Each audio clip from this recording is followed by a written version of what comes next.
huge potential for waste, fraud, and abuse in defense spending.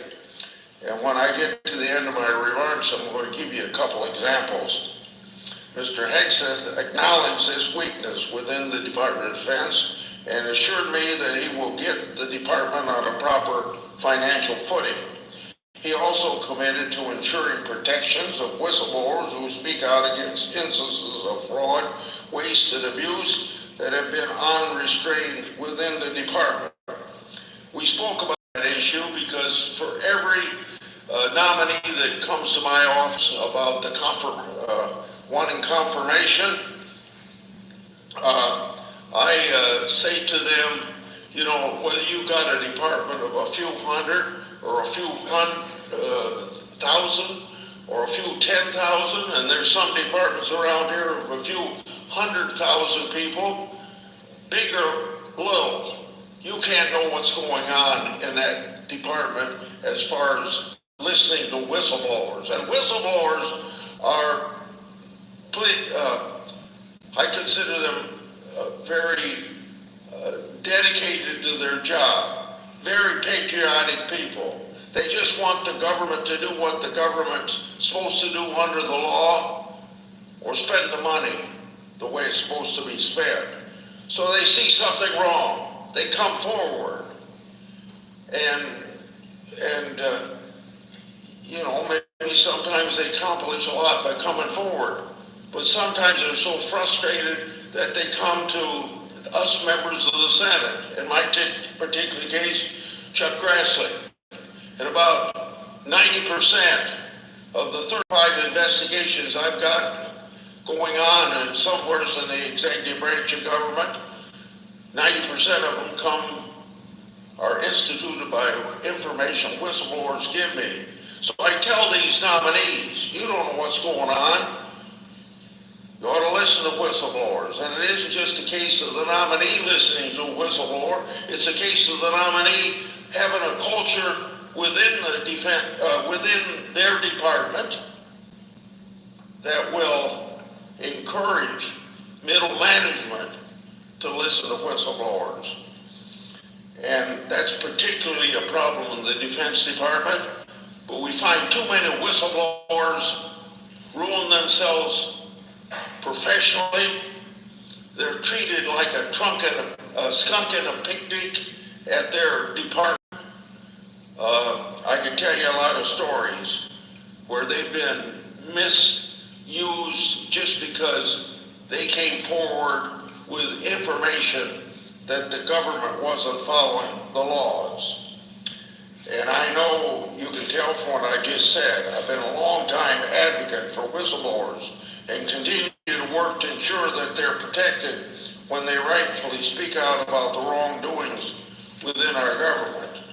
So, as you can tell from my conversation with you, my colleagues, I expect Mr. Hegseth to stay true to his words, that he's going to listen to whistleblowers and get the fiscal management, financial management system of the Department of Defense turned around. Finally, as we should thank anybody who serves in the military, but particularly Mr. Hegseth for his service to our country in the military. All the brave men and women who have served our nation in uniform deserve our gratitude and respect. Now, I told you that I'd give you a couple examples. One of them of financial mismanagement or not following the law. So one is Janet Milo, about 6 months ago, pleaded guilty in a Texas court. Can you believe this? Stealing $106 million over a period of 5 years as a Defense Department employee.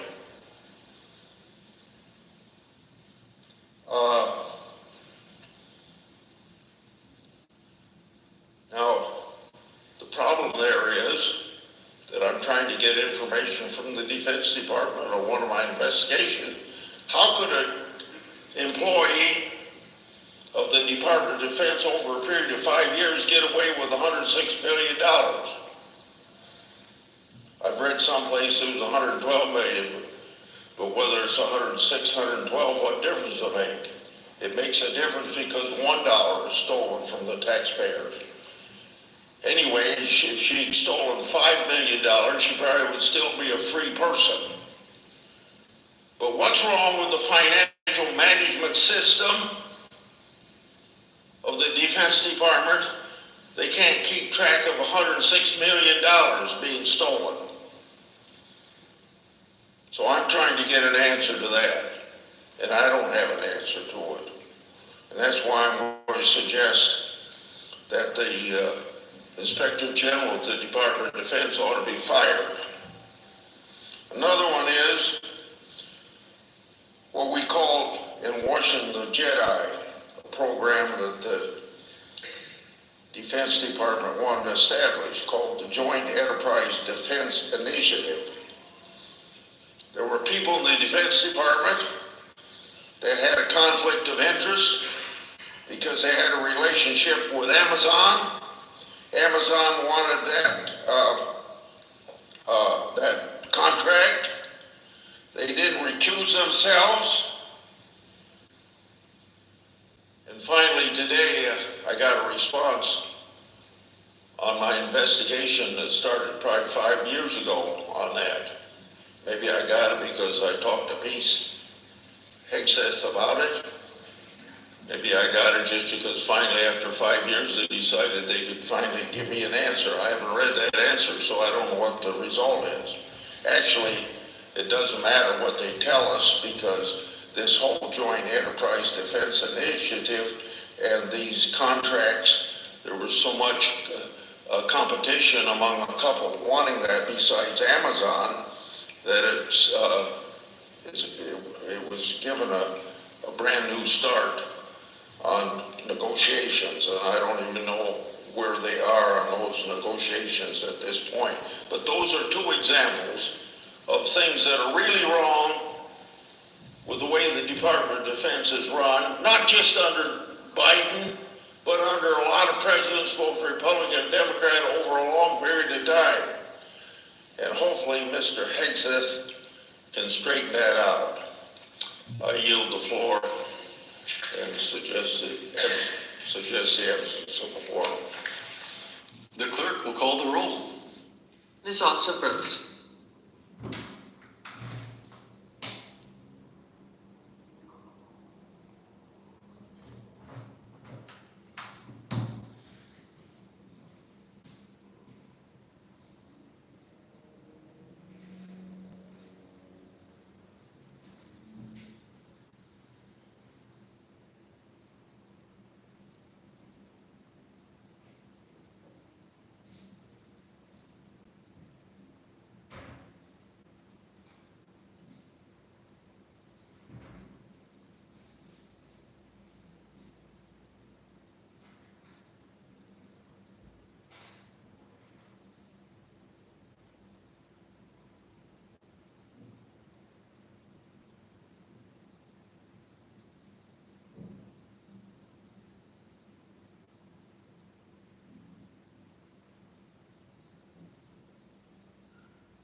Mr. President, The senator from Rhode Island.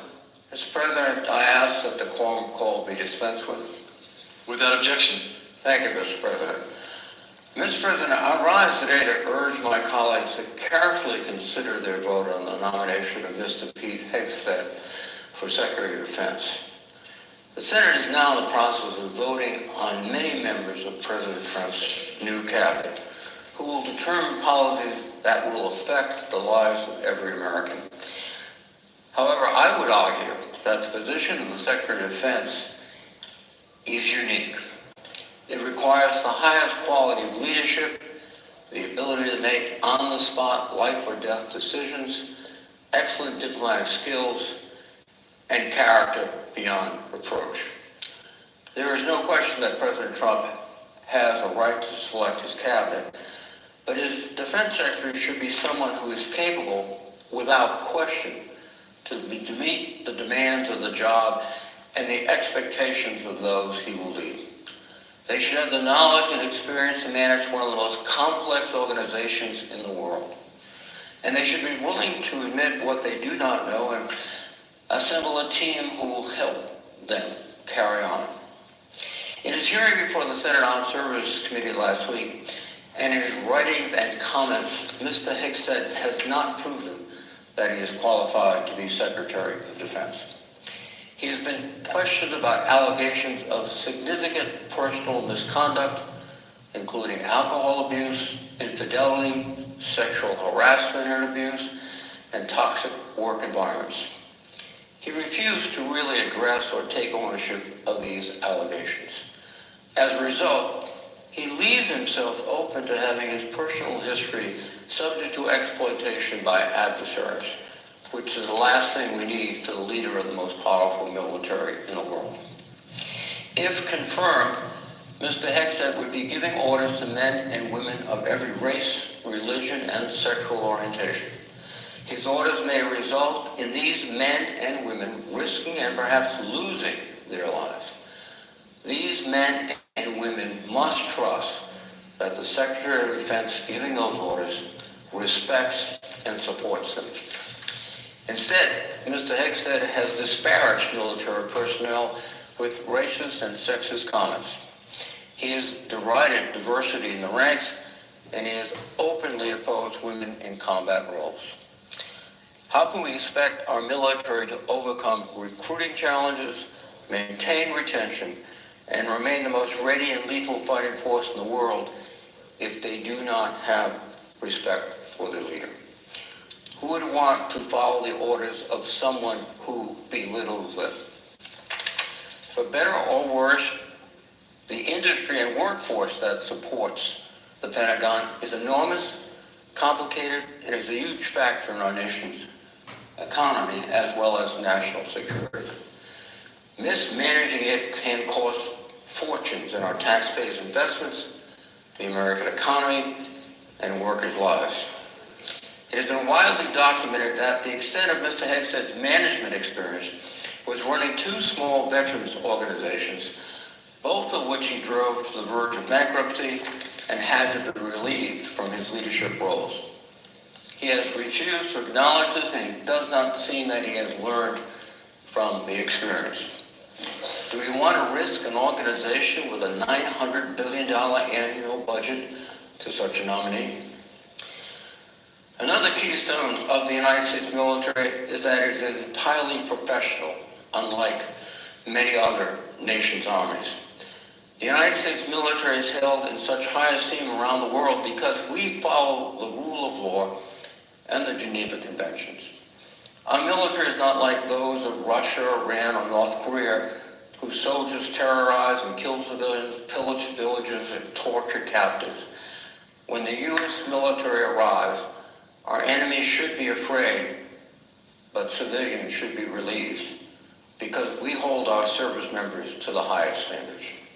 But in his writing, Mr. Hegseth has shown nothing but disdain for the rule of law and the men and women who attempt to keep our military personnel disciplined. He wants the U.S. to, quote, fight by our own rules. But do we want the U.S. military to fight like the Russian military that is destroying Ukraine? or the Chinese or Houthis who show no regard for international law? Do we want to vote for a nominee who will tear down 250 years of honorable service by the men and women of our U.S. forces? I hope not. As I hope my colleagues know, my top priority has always been national security, and I've tried to avoid partisanship. I don't think it has a place in that mission. I will always pick up the phone and call whoever holds the position of Secretary of Defense and seek opportunities to work with them to strengthen and support our military. Whoever they may be, I hope they comport themselves with wisdom, composure, and character that this awesome responsibility demands. Our military men and women, indeed, the American people deserve nothing less from the Secretary of Defense. The question I have is this: is Pete Hegseth truly the best we have to offer? I do not believe so. And I urge my colleagues to vote against this nominee. And with that, Mr. President, I would note the absence of quorum. The clerk will call the roll. Ms. Alston Brooks.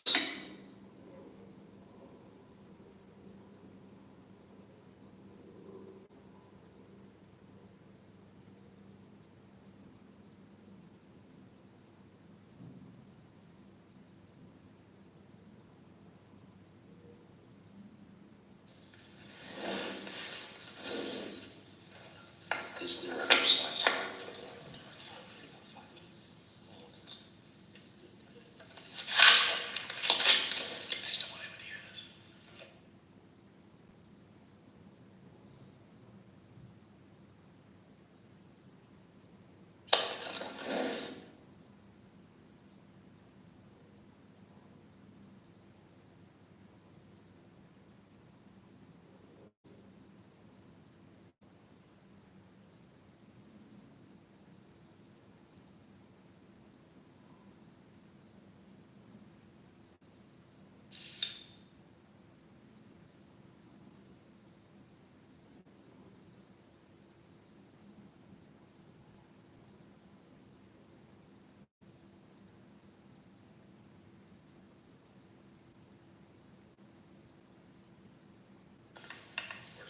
Mr. President, The senator from I Mississippi, suggest the quorum call be dismissed.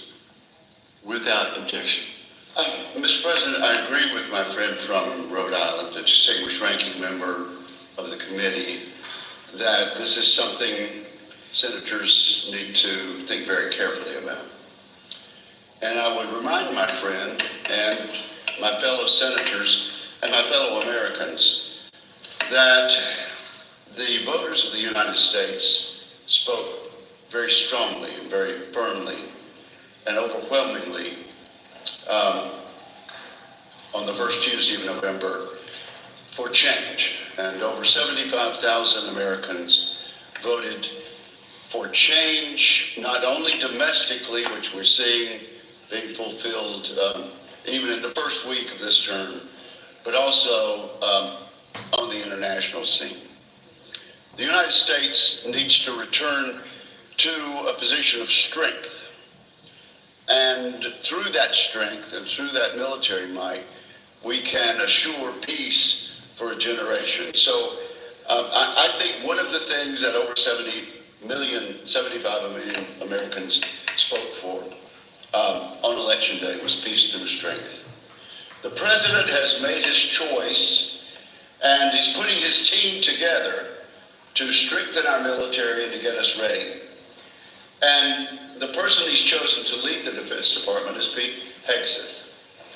The more I've seen of this young man over the time that we've had a chance to visit, and over the time that he's been questioned and actually put through a number of trials, the more impressed I am with his character and with his ability to withstand the slings and arrows that we see in politics and in government today.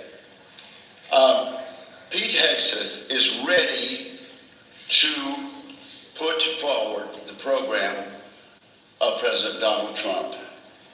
And he has satisfied me that he will be a change agent in the Department of Defense, and that he's the person we need. He's the president's choice, and we owe it to this commander-in-chief to put him in this position unless he's not qualified for the office. He's a major, Mr. Hegseth is a retired major from the Army National Guard. He's had multiple combat tours of duty, and then he's come back and he's had some struggles. He's had some PTSD, and there are thousands and thousands of his comrades who have experienced the same thing, experienced problems after they came back, but he's overcome those. And those thousands of young officers and people who've been in combat for the United States are watching the United States Senate tonight, even so. And they're watching to see whether we've listened to the dreams and to the plans and to the hopes of this young man as the next Secretary of Defense. I agree with my friend, we should look carefully. But once we look carefully, I think we will decide that this president, who's had this mandate, is entitled to this remarkable young man as his Secretary of Defense. I'm going to vote for him early and enthusiastically, and I urge my colleagues to do the same. And I yield the floor. All post-cloture time has expired. The question occurs on the nomination. Is there a sufficient second? There appears to be. The clerk will call the roll. Ms. Also Brooks. Ms. Baldwin.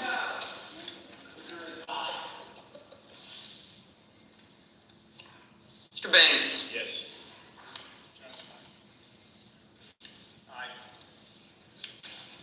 Mr. Barrasso. Mr. Bennett. Mrs. Blackburn.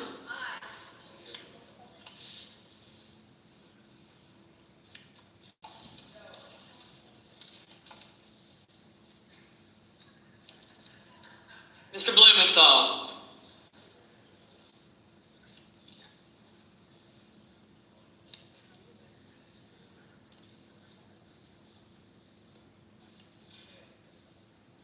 Ms. Blunt Rochester. Mr. Booker. Mr. Bozeman. Mrs. Brett. Mr. Budd.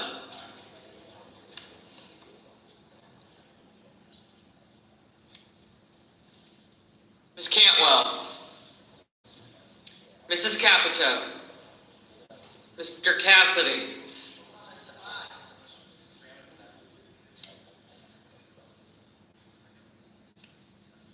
Ms. Collins. Mr. Coons. I got him. Mr. Cornyn. Ms. Cortez Masto. Mr. Cotton. Mr. Kramer. Mr. Crapo. Mr. Cruz.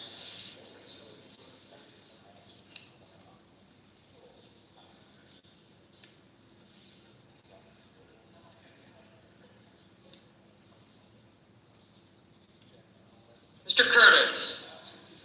Mr. Daines.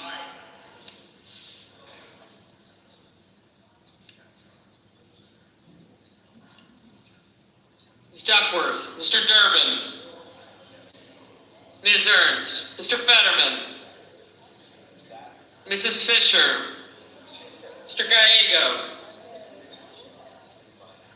Mrs. Gillibrand. Mr. Graham. Mr. Grassley.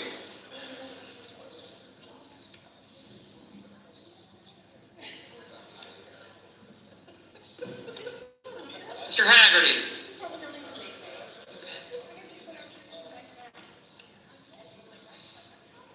Ms. Hassan, Mr. Hawley, Mr. Heinrich, Mr. Hickenlooper, Ms. Hirono, Mr. Hoban, Mr. Husted, Mrs. Height-Smith, Mr. Johnson, Mr. Justice, Mr. Kane, Mr. Kelly, Mr. Kennedy,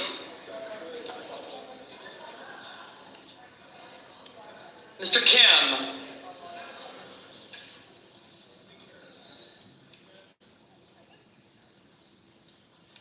Mr. King, Ms. Klobuchar,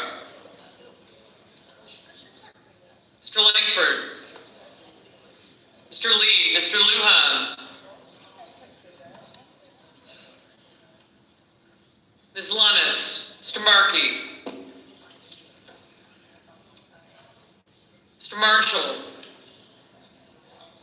Mr. McConnell, Mr. McCormick,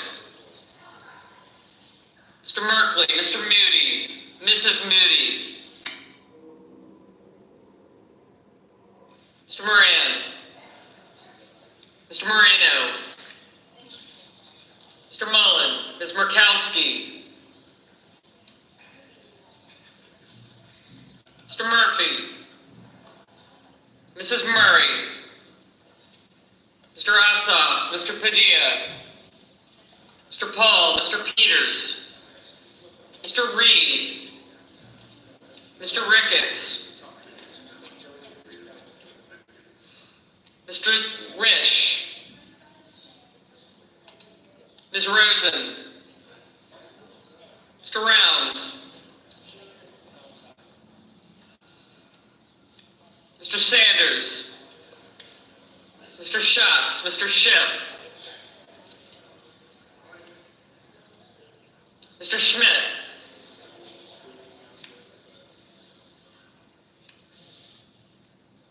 Mr. Schumer, Mr. Scott of Florida, Mr. Scott of South Carolina, Mrs. Shaheen,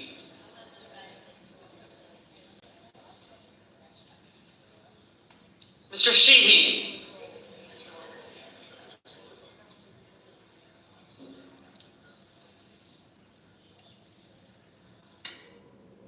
Ms. Slotkin, Ms. Smith, Mr. Sullivan, Mr. Thune, Mr. Tillis, Mr. Tuberville, Mr. Van Hollen, Mr. Warner, Mr. Warnock,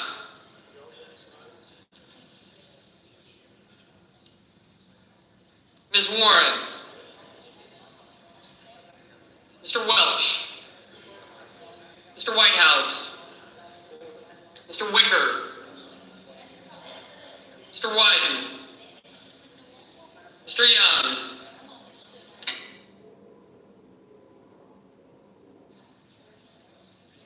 Senators voting in the affirmative: Banks, Barrasso, Blackburn, Budd, Daines, Ernst, Fisher, Graham, Haggerty, Height-Smith, Johnson, Justice, Kennedy, Lee, Lummis, Marshall, McCormick, Moreno, Mullen, Ricketts, Rounds, Scott of Florida, Sullivan, Thune, Tuberville, Wicker, and Young. Ms. Hassan? No. Mr. Blumenthal? Ms. Slotkin? Senators voting in the negative: Mr. Husted, aye. Senators voting in the negative: Baldwin, Blumenthal, Collins, Coons, Cortez Masto, Duckworth, Durbin, Hassan, Kane, Kelly, Kim, Lujan, Merkley, Murray, Padilla, Reed, Schatz, Schiff, Slotkin, and Wyden. Mr. Crapo, aye. Mr. Cotton, aye. Mrs. Moody, aye.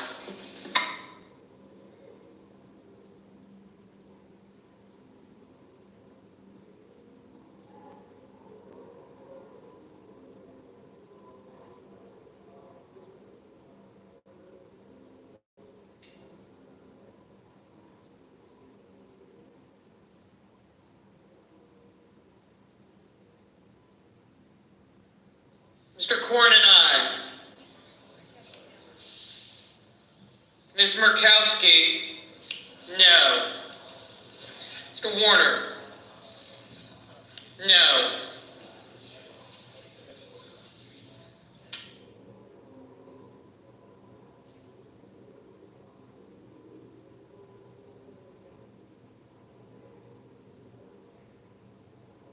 Ms. Also Brooks, no.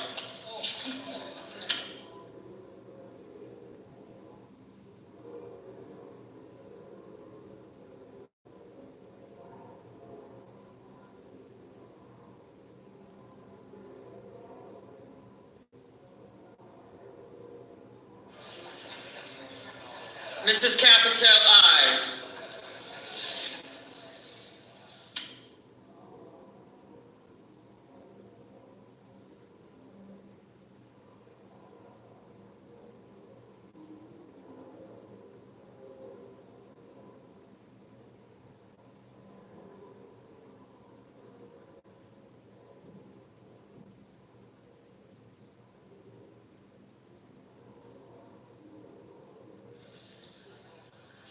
Mr. Ossoff, no.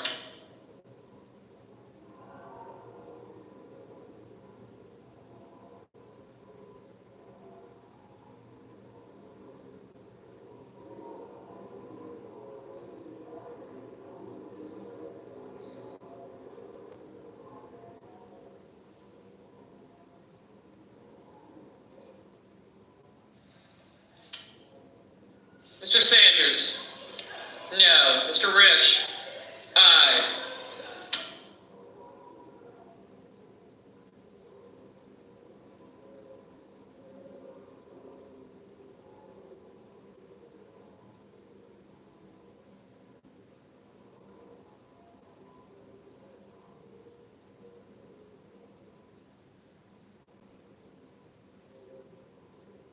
Mr. Curtis, aye.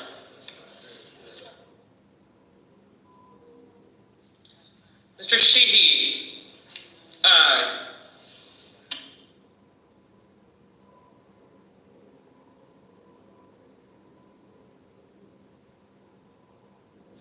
Mr. Kramer, aye. Ms. Warren, no.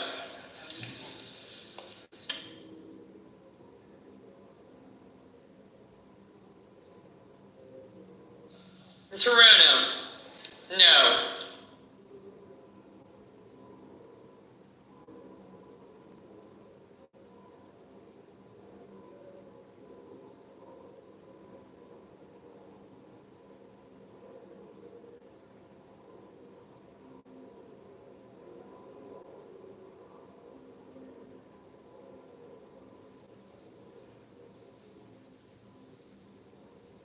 Ms. Rosen, no. Mr. Schumer, no. Mr. Whitehouse, no.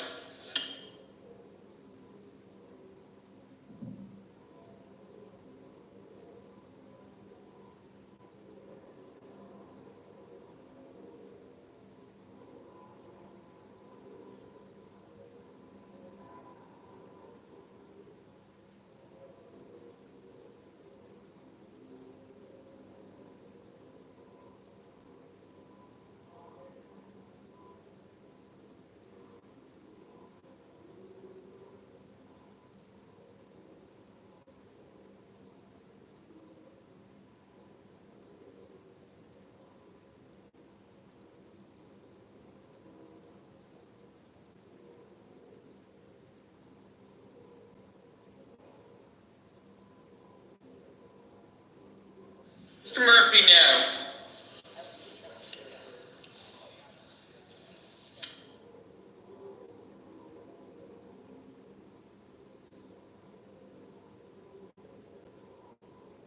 Mr. Hawley, aye.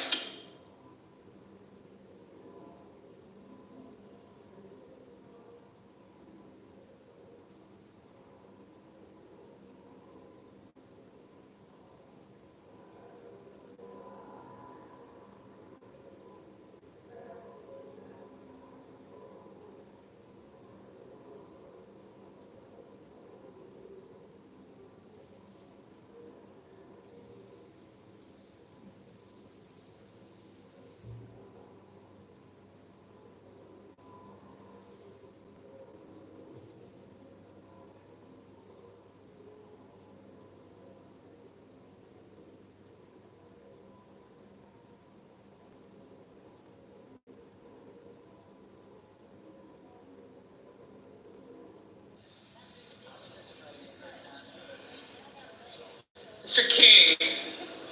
No. Mr. Heinrich? No. Mr. Warnock? No.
Miss Cantwell? No. Miss Blunt Rochester? No. Miss Klobuchar? No. Mr. Gallego? No. Mrs. Britt? Aye.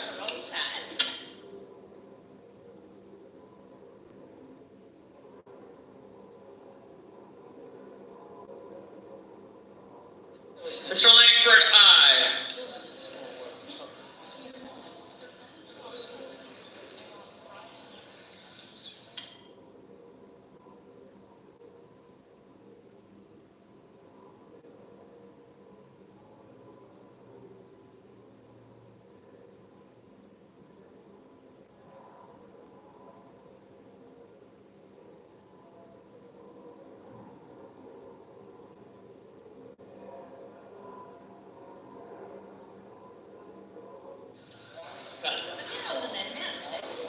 Yeah, they're 13, they're fine, I don't worry about it. Mr. Van Hollen? No. Doing something stupid. Mr. Peters? No. Yeah. Yeah, Mr. Markey? No. but I've been funny, I've been watching them all day. Mr. Bennett? No, I have like a track. No. That's why I Mr. Schmidt, aye. following them around. And I've been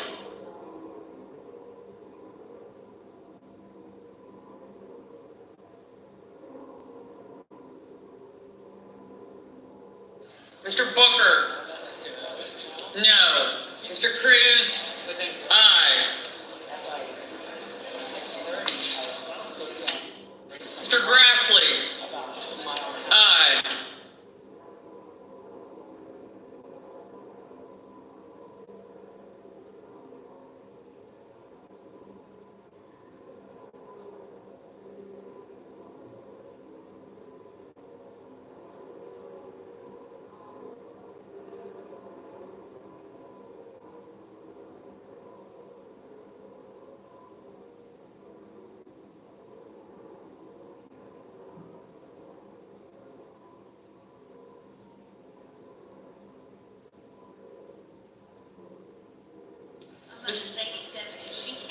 Mr. Bozeman, aye.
Ms. Smith, no.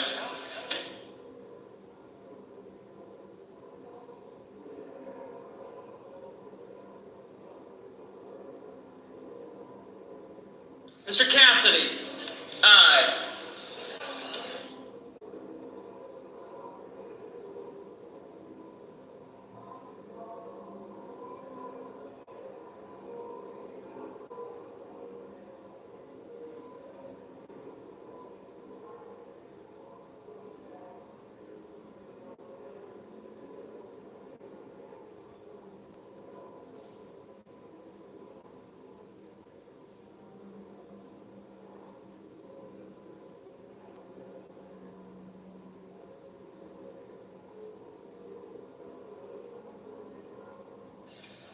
Mr. Scott of South Carolina, aye.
Mr. Hickenlooper, no.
Mr. Fetterman, no.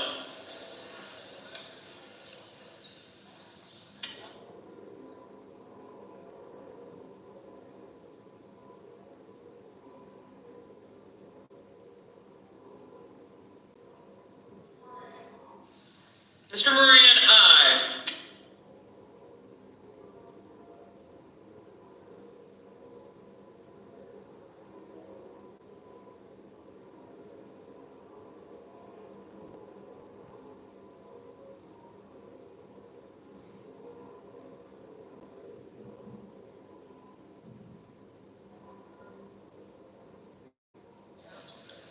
Mr. Tillis, aye.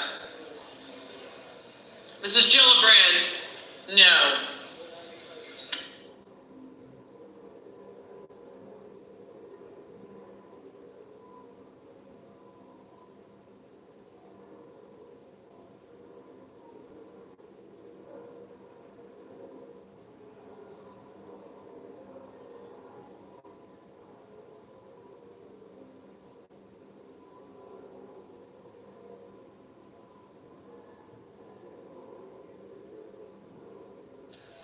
Mrs. Shaheen,